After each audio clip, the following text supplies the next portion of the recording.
Hello class. Welcome back बच्चों। तो पहले बच्चों स्टार्ट कर रहे हैं नया लेक्चर। बाबू कल जाते जाते हमने एक टॉपिक पढ़ लिया था, demand and supply of forex. ठीक है जी। बाबू मैंने एक शॉर्टकट भी बताया था, यूटीआई के शेयर परचेज करो। उसमें एक बात पेंडिंग चल रही है बेटा, स्पेक्यूलेशन। ठीक है। और कर्व भी बना दिए थे हमने। बाबू एक नया टॉपिक लिख रहे हैं, अगर स्पेक्यूलेशन पोस्ट तो नया टॉपिक लिखो फटाफट से।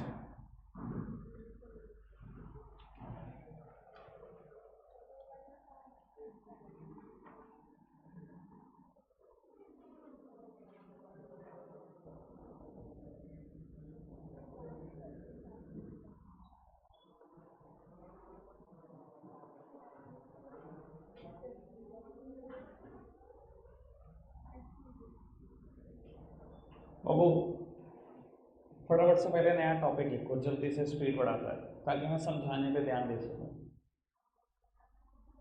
बाबू लिख लेना अभी। अभी सब सामने देखो मुझे बेटा। बात चल रही है फॉरेन एक्सचेंज रेट डिटरमाइन कैसे होता है। सर वर्ल्ड वाइड किसी भी कमोडिटी का प्राइस डिटरमाइन करने का तरीका लगभग सेम ही है। It is based upon demand and supply pressure. आप मुझसे बिजनेस में भी एक चैप्टर पढ़ चुके हो, फाइनेंशियल मार्केट। वहाँ भी मैं बताता हूँ शेयर का प्राइस हम कैसे डिटरमाइन करते हैं। और वहाँ पे भी मैंने ये बताता हूँ कि अगर आप एक सब्जी मंडी में चले जाओ ना, तो बेटा वहाँ सब्जी का प्राइस भी डिटरमाइन इसी तरीके से होता है। और फ्रूट मंडी में चले जाओ, हर फ्रूट का प्राइस भी इसी तरीके से डिटरमाइन होता है। पर क्या तरीका सबको पता है, डिमांड और सप्लाई प्रेशर पे ही प्राइस फिक्स होता है। ठीक है जी। तो यहाँ तो हमारे पास वैसे तीन ऑप्शन थे जहाँ सरकार प्राइस फिक्स करती थी, मैं उसकी बात नहीं कर रहा हूँ। और वो जहाँ सरकार मतलब सरकार की प्लेस ले लेता है आरबीआई, और डिमांड और सप्लाई प्रेशर मिलकर प्राइस फिक्स करते हैं, मैं उसकी बात भी नहीं कर रहा हूँ। मैं बात कर रहा हूँ जहाँ डिमांड और सप्लाई मिलकर फॉरेन एक्सचेंज रेट डिटरमाइन करते हैं। वहाँ कैसे डिटरमाइन होता है वो समझने की कोशिश कर रहे हैं। कल याद है बेटा, मैंने डिमांड और सप्लाई कर बनाया था जाते जाते, और मैंने कहा था कि मुझे डिमांड और सप्लाई कर में कोई इंटरेस्ट नहीं था बनाने में। इसका इस्तेमाल मैं किसी और टॉपिक में करूँगा, इसलिए बनाया था। वो टॉपिक यही है बेटा। ठीक है जी। चलो जी समझना। बाबू y axis rate of forex कल भी लिया था हमने बेटा, वाई एक्सेस पे रेट ऑफ फॉरेक्स। बाबू एक्स एक्सेस डिमांड और सप्लाई ऑफ फॉरेक्स। लो जी, अभी सब सामने देखते रहेंगे, डायग्राम बनाने की जल्दी मत करना, पता लगे कुछ गलतियां छोड़ दो। बाबू डिमांड कर देखने में कैसा होगा, negatively sloped curve from left to the right. बाबू इसका नाम हम दे देते हैं डी टी। सप्लाई कर्व कैसा होगा, positively sloped curve from left to the right. Left से राइट तक जाते जाते बेटा ये पॉजिटिवली स्लोप्ड कर्व है। जहां डिमांड और सप्लाई ने एक दूसरे को इंटरसेक्ट किया, ये कौन सा पॉइंट है, point E.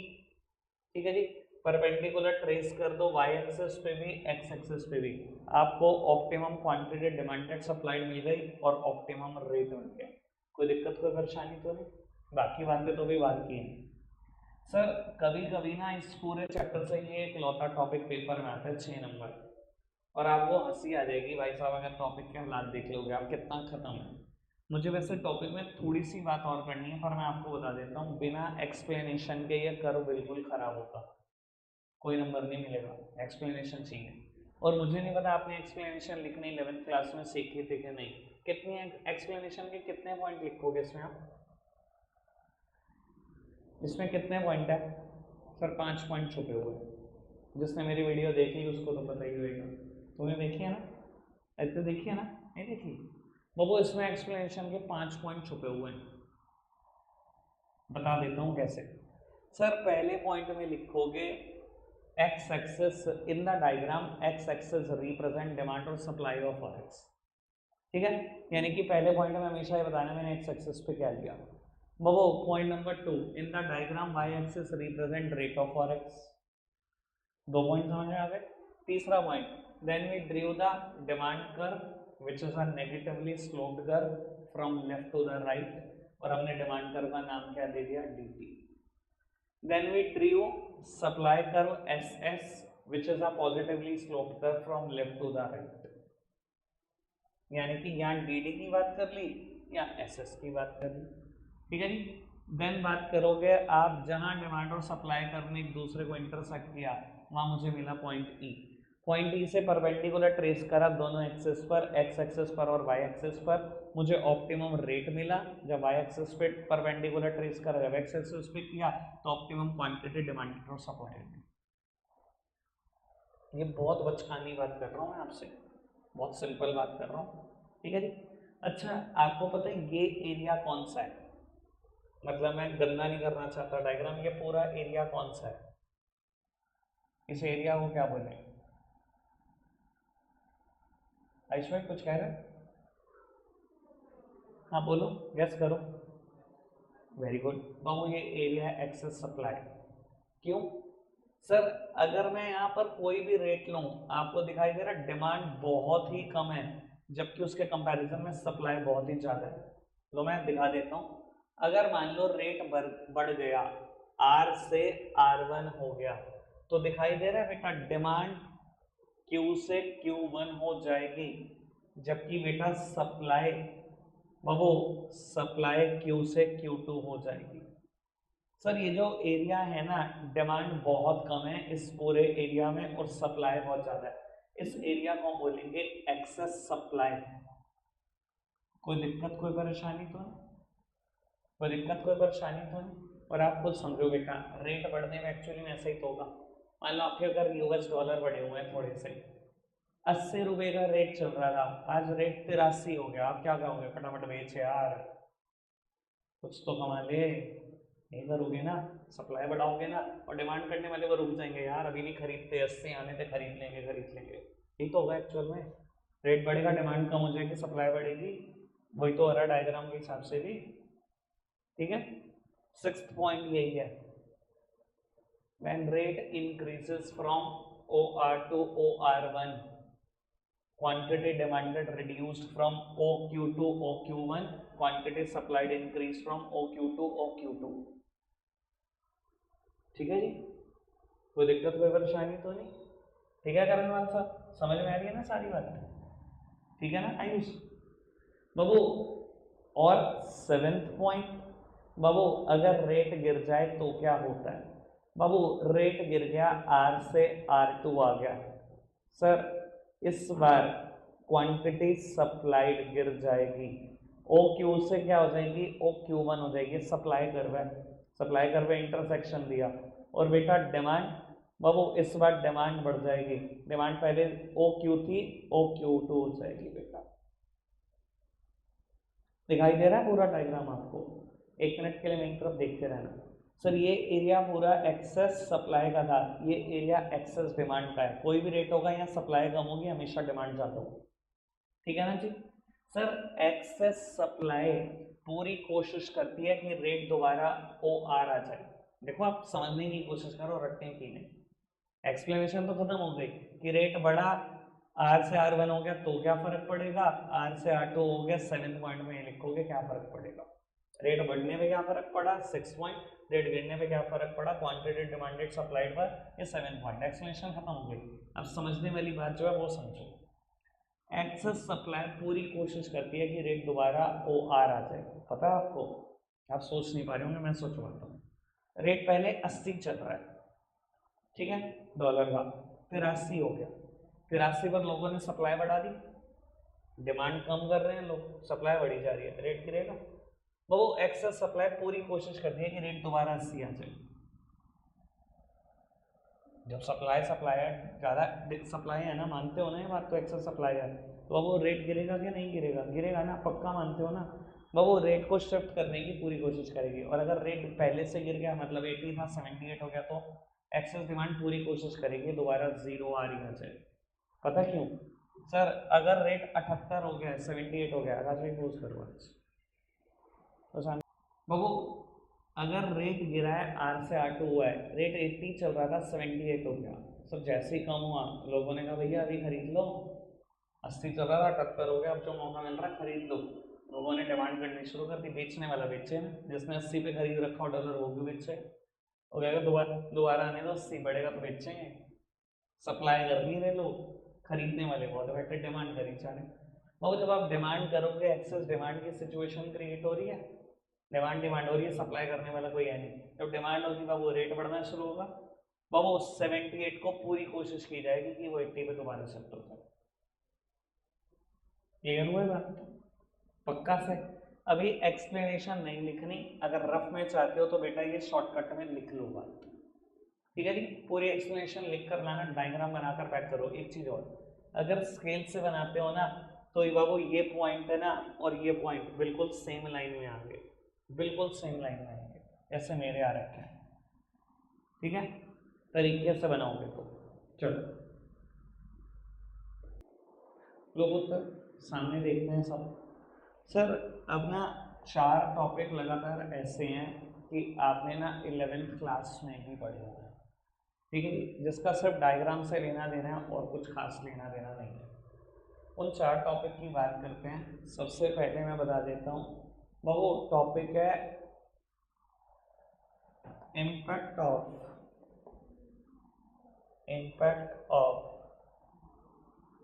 increase in demand, impact of increase in demand on price and quantity demanded। यहाँ प्राइस का मतलब रेट ऑफ फॉरेक्स है, या सीधा ऐसे ही लिख दो, on rate of forex and quantity demanded. लो जी सामने देखना सब में एक तरह। बाबू ये टॉपिक ना बहुत पुराना है और आपने पढ़ा भी हुआ है। एक्सप्लेनेशन के 5 पॉइंट बिल्कुल सेम होंगे, अब 4 टॉपिक में बिल्कुल सेम एक्सप्लेनेशन के 5 पॉइंट बिल्कुल नहीं बदलेंगे। ये सब लिख लोगे ना, rate of forex, demand and supply of forex, वो तो आप लिख ही लोगे। बाबू हमने ड्रॉ कर दिया बाद में डिमांड कर्व डी और सप्लाई कर्व एस, जहाँ इन दोनों ने एक दूसरे को इंटरसेक्ट किया, हमें मिला इक्विलिब्रियम पॉइंट, पॉइंट ई, परपेंडिकुलर ट्रेस करा, ऑप्टिमम रेट मिल गया और ऑप्टिमम क्वांटिटी डिमांडेड सप्लाइड मिल गई। सारी बात पुरानी। क्या लिखते हैं हम एक्सप्लेनेशन के फर्स्ट पॉइंट में, in the diagram x axis represent demand और supply of forex, in the diagram y axis represent rate of forex, then we drew the demand curve dt which is a negatively sloped curve from left to the right, then we drew the supply curve ss which is a positively sloped curve from left to the right, जहाँ demand और supply एक दूसरे को intersection करते हैं point ई, perpendicular trace करा। ठीक, समझ गए ना एक्सप्लेनेशन क्या। बाबू जब उसने बोला इंक्रीज इन डिमांड का क्या इम्पैक्ट है, समझदार को इशारा काफी। बाबू क्या होगा, डिमांड राइटवर्ड शिफ्ट होगी, जिसमें भी इंक्रीज कहेगा उसको राइटवर्ड शिफ्ट कर देना, ठीक है। बाबू उसने कहा इंक्रीज इन डिमांड का क्या इम्पैक्ट है, इंक्रीज इन डिमांड की वजह से क्या होगा, डिमांड राइटवर्ड शिफ्ट होगी। सामने देखना सर, हमने राइटवर्ड शिफ्ट कर दी, चाहो तो वैसे से डॉटेड भी बना सकते हो। नया डिमांड कर्व मिला जिसका नाम रखा हमने D1, जहां इसने सप्लाई कर्व को इंटरसेक्ट किया, वहां पर हमें एक नया इक्विलिब्रियम पॉइंट मिला नोन एज E1 से परपेंडिकुलर ट्रेस कर दो दोनों एक्सेस पर। बाबू पहले मैंने y एक्सिस पे ट्रेस किया परपेंडिकुलर, फिर बेटा मैंने x एक्सिस पे ट्रेस किया। सर दिखाई दे रहा है, रेट भी बढ़ जाएगा और क्वांटिटी डिमांडेड भी बढ़ जाएगी। मैंने कुछ नहीं किया, जो डायग्राम है वो लिख देना। उसने यही तो पूछा था इंक्रीज इन डिमांड का इम्पैक्ट रेट पे क्या और क्वांटिटी डिमांडेड पे, जो भी आएगा परपेंडिकुलर ट्रेस करने के बाद वो लिख देना, आपको कुछ नहीं सोचना और समझना। क्लियर है बात, पक्का से। आप मेरी तरफ देखते रहना, मैंने 4 टॉपिक 4 मिनट में निपटाने हैं बाबू। अब अगला पॉइंट पूछता है डिक्रीज इन डिमांड का क्या इम्पैक्ट है। सर 5 पॉइंट एक्सप्लेनेशन के सेम है, छठा पॉइंट यहाँ पर एक्सप्लेनेशन का बदल जाता है।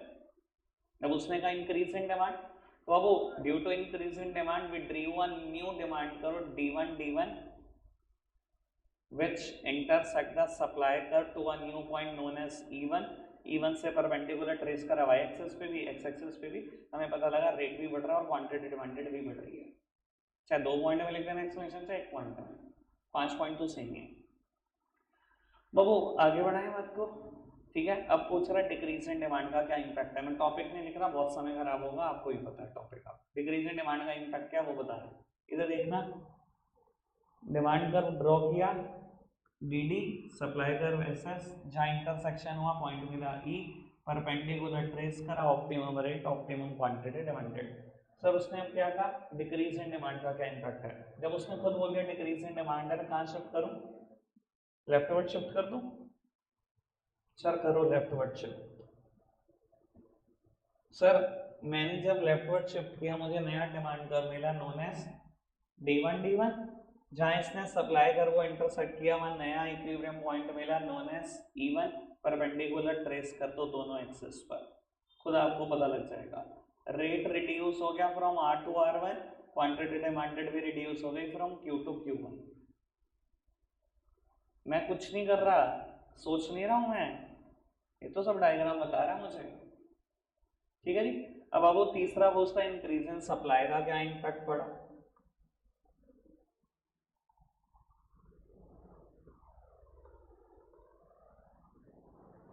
सर इतनी बात पुरानी। अब उसने क्या कहा, इंक्रीज इन सप्लाई। अब क्या करो, सप्लाई कर्व को शिफ्ट कर दो राइटवर्ड्स। ठीक है, जिस भी कर्व का इंक्रीज होगा वो राइटवर्ड शिफ्ट होगा। सर सप्लाई को राइटवर्ड शिफ्ट कर दो। बेटा सप्लाई को राइटवर्ड शिफ्ट कर दिया आपने, नया सप्लाई कर्व नाम है S1 इसने जहां डिमांड कर्व को इंटरसेक्ट किया वहां हमें पॉइंट मिला E1। सर परपेंडिकुलर ट्रेस कर दो, परपेंडिकुलर ट्रेस कर दिया। बाबू रेट रिड्यूस होगा R से R1 जबकि क्वांटिटी सप्लाइड बढ़ेगी फ्रॉम Q से Q1। सोच नहीं रहा हूं मैं, जो डायग्राम दे रहा है वही आंसर है। ठीक है, आगे बढ़े। बाबू डिक्रीज इन सप्लाई का इम्पैक्ट।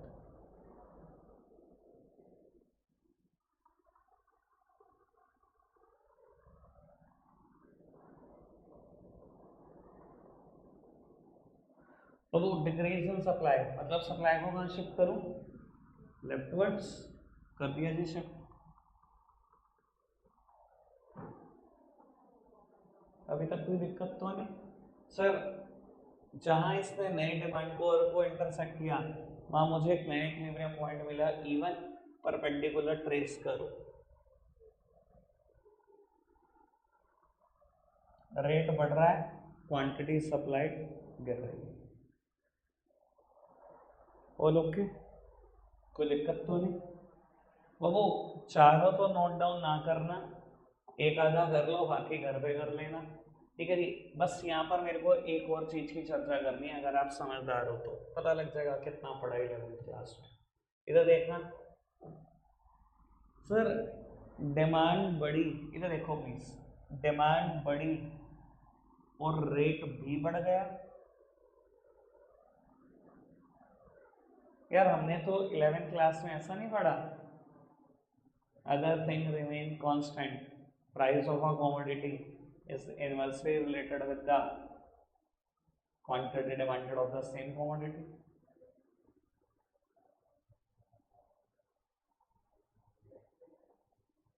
कुछ कहना है?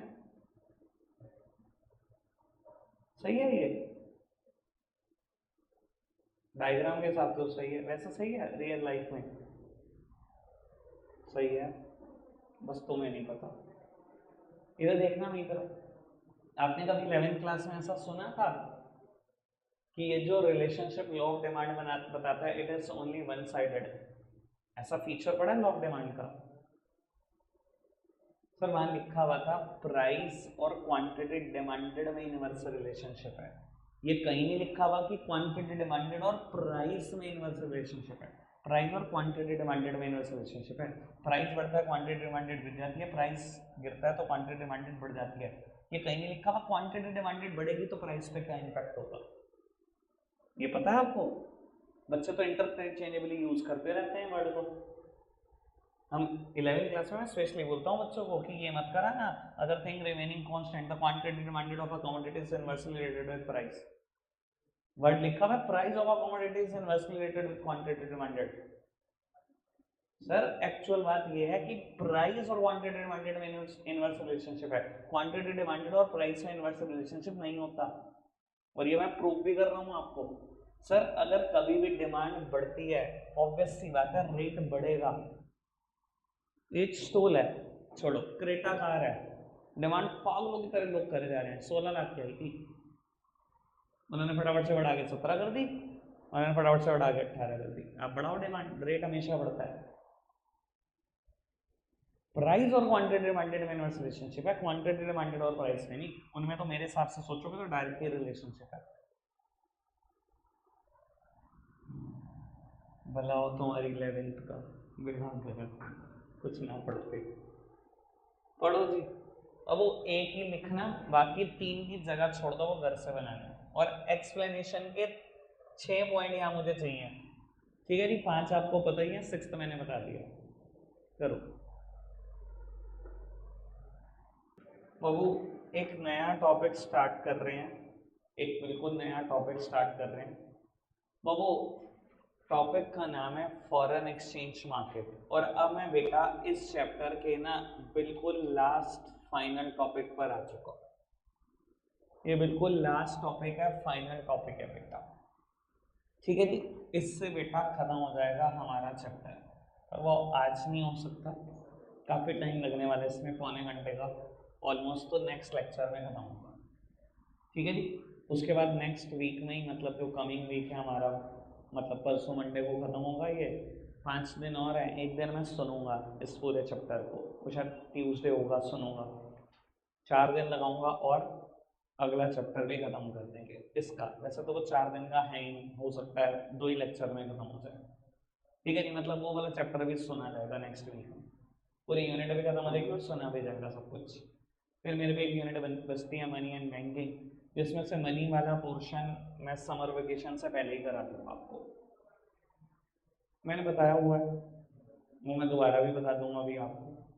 ठीक है जी। और उसके बाद बैंकिंग वाला पोर्शन, ठीक है, मतलब 30 जून तो नहीं आएगी, ये खत्म हो चुकी होगी बुक। आप आगे की तैयारी सोचो। ठीक है जी। कोर्स बढ़वाओ आप CBSE से, कोर्स तो कम है अभी 12th में तो। चलो खैर, इधर देखना बेटा बाबू, मेरे साथ साथ लिखेंगे पहले इसमें कुछ लिखना।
और फटाफट से इतना नोट डाउन करना।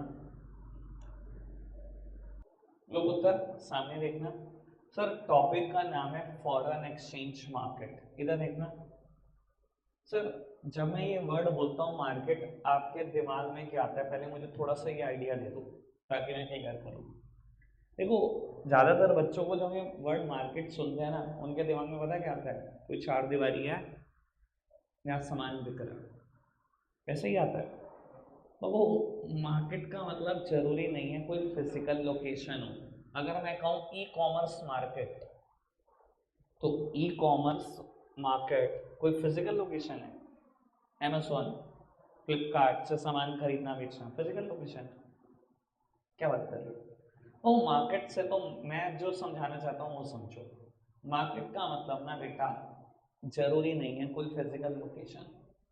हम हर उस चीज को मार्केट बोलते हैं where there are a huge number of buyer and seller. जहाँ ह्यूज नंबर ऑफ बायर, जहाँ ह्यूज नंबर ऑफ सेलर होते हैं ना, हर उस प्लेटफॉर्म को, हर उस सिस्टम को मार्केट बोलने लगते हैं। इसने बेटा नाम बोला फॉरेन एक्सचेंज मार्केट। बेटा पता है आपको किसी भी मार्केट का काम क्या होता है? उसमें जो भी कमोडिटी है ना, उसकी खरीद बेच को मैनेज करना। अब फॉरेन एक्सचेंज मार्केट है, किसकी खरीद बेच मैनेज करती होगी? ऑब्वियसली फॉरेन करेंसीज की। फॉरेन एक्सचेंज मतलब फॉरेन करेंसी, मेरा पहला टॉपिक था बेटा, ऐसे मत शक्ले बनाओ। फॉरेन एक्सचेंज क्या था? All the currencies other than the domestic currency of a given country. याद आ रही होगी बात? तो बाबू मैंने वही तो लिखा है, it is the market where foreign currencies are bought and sold. Foreign exchange market में और क्या खरीदा और बेचा जाएगा भाई? जिस चीज की मार्केट है वही तो खरीदा और बेचा जाएगा। अब जब मैं बोलता हूँ कि फॉरेन एक्सचेंज मार्केट है, आपके दिमाग में आना शुरू हो गया होगा कोई फिजिकल लोकेशन। सर ऐसा जरूरी नहीं है, हो भी सकता है, नहीं भी हो सकता। It is a system where huge number of buyer and seller है। हो सकता है ये काम ऑनलाइन हो जाता हूँ। समझ में आ रही है बेटा बात? कोई दिक्कत कोई परेशानी तो नहीं? पक्का से? बहू मेरे पास ना इसमें फर्दर दो टॉपिक हैं। एक तो बेटा types of foreign exchange market जिसके बारे में मैंने लिखा है, एक और टॉपिक है बेटा functions of foreign exchange market. बबू कल मैं फंक्शन क्लियर करूंगा आपको, 3 फंक्शन है पर तीनों में टाइम बहुत लगता है, 45 मिनट लग जाते हैं 3 फंक्शन समझाने में। ठीक है जी? बबू अभी मैंने टाइप लिखा, टाइप भी मैं 100% क्लियर नहीं कर सकता, टाइप भी बेटा परसों क्लियर होंगे। ठीक है जी? यानी कि परसों के लेक्चर में क्या होगा, फंक्शंस क्लियर होंगे, टाइप अभी 100% या 50% वर्ड से क्लियर हो जाएगा, 50% परसों क्लैरिटी मिलेगी, और वो जो स्पेक्यूलेशन वाले पॉइंट दोनों जगह पे पेंडिंग है ना डिमांड और सप्लाई में, वो भी क्लियर हो जाएंगे। ठीक है जी? फिलहाल मैं इसके बारे में पढ़ देता हूँ और पैक कर देता हूँ आज का lecture. Sir foreign exchange market ना दो तरीके की है, one is spot market and other one is forward market. वो स्पॉट मार्केट क्या होती है? Transaction today settled eight today, आज ही ट्रांजैक्शन करो, आज ही सेटल डाउन करो, ये काम होता है स्पॉट मार्केट में। जैसे कि समझाने के लिए एक बात बोलता हूँ, मान लो बेटा आपका वीजा लगा हुआ है और आप घूमने जा रहे हो सिंगापुर। ठीक है? यू नीड सिंगापुर डॉलर्स, आपको सिंगापुर डॉलर चाहिए। आज आप किसी आरबीआई ऑथोराइज्ड बैंक में गए जो फॉरेन एक्सचेंज में डील करता है। ठीक है? 2 लाख रुपए के इक्वलेंट आप सिंगापुर डॉलर लेने गए, आपने काउंटर पे कहा कि मुझे सिंगापुर डॉलर चाहिए 2 लाख के इक्वलेंट, आपका प्राइस तय हो गया, जो भी तय हुआ, आपने बेटा 2 लाख रुपए रखे और बेटा डॉलर ले आए। ट्रांजैक्शन भी आपने आज करी और सेटलमेंट भी आज करा है। सर ये जो काम करके आए हो ना आप, ये स्पॉट मार्केट में करके आए हो। ठीक है जी? सर फॉरवर्ड मार्केट में क्या होता है? बेटा आज सिर्फ ट्रांजैक्शन होती है, सेटलमेंट किसी फ्यूचर डेट पे होती है। जैसे कि मैं एक बात बोल देता हूँ सिर्फ समझने के लिए, मैं लास्ट बात बोलूँगा और ये बिल्कुल पैक हो जाएगा लेक्चर, बाकी बातें मैं समझाऊंगा मंडे को। आज आप एक प्रॉपर्टी खरीदने गए, प्रॉपर्टी की कीमत 50 लाख रुपए है। बाबू सामने बैठा है सेलर, आप बायर हो, और बीच में कोई मीडिएटर है जो आपका ये ट्रांजैक्शन कर रहा है। ठीक है जी? सब तय हो गया, आप 50 लाख में प्रॉपर्टी खरीदने को तैयार हो, वो बेचने को तैयार है। 3 महीने आपने टाइम मांगा, 3 महीने वो देने को तैयार है। 5 लाख रुपए डाउन पेमेंट आप करने को तैयार हो, वो भी 5 लाख में ही एग्री है। सर आपने क्या किया, आज ही ट्रांजैक्शन कर दी कि 5 लाख रुपए दे रहा हूँ, 3 महीने के बाद आऊँगा 45 लाख दूंगा, रजिस्ट्री करा दूंगा। ये जो आप काम कर रहे हो ना अभी, ये फॉरवर्ड मार्केट में हो रहा है। Transaction today settled at future date, ये आज तो सब तय कर रहे हैं हम, सेटलमेंट तो बाद में करेंगे ना, 3 महीने बाद ही तो होगा सेटलमेंट। आप 45 लाख दोगे, वो रजिस्ट्री करेगा। ये जो काम हो रहा है ये फॉरवर्ड मार्केट में हो रहा है। कई बार तब आपके घर में शादियाँ होती हैं ना, आप तब भी यही करते हो। आपके घर में शादी है, आपको एक्सपेक्टेड है कि वेडिंग सीजन में ना ज्वेलरी का प्राइस भाग जाता है। आज ही आप गए ज्वेलर के पास, 2 लाख रुपए एडवांस रखा कि टोटल 10 से 12 लाख का गोल्ड बनाना है, कि 2 लाख है, आज ही प्राइस तय कर लो, आज का प्राइस फिक्स हो गया, हमने 12 लाख का गोल्ड लेना है आपसे। ट्रांजैक्शन होगी टुडे, सेटल कब होगी? At a future date.